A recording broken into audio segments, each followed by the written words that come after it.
Hello, my LGBT cuties, and welcome back to another episode of A Jaded Gay. I'm Rob Lovelace, and today we're talking about metrosexuality, what it is, where the term came from, and why it became such a defining cultural moment in the early 2000s. Now, the word metrosexual combines metropolitan, meaning someone associated with urban sophistication and style, and sexual. It was commonly used to describe men, especially straight men, who invested heavily in their appearance through fashion, grooming, and self-care. But despite how it sounds, metrosexuality was never actually a sexual orientation. Instead, it was a cultural label. Now, the term was first coined in 1994 by British journalist Mark Simpson, who used it to critique consumer culture and changing ideas about masculinity.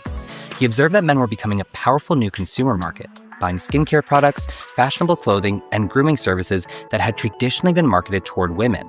In other words, men weren't just looking anymore. They were becoming the ones looked at. Metrosexuality exploded into mainstream culture in the early 2000s when celebrities like David Beckham embodied the aesthetic. Suddenly, it became more socially acceptable for straight men to care about their appearance, experiment with fashion, and invest in self-care. Brands quickly capitalized on the shift, marketing everything from skincare to designer clothing to this new image-conscious male consumer. But the trend also revealed deeper tensions. For decades, grooming and fashion had been unfairly associated with femininity or queerness.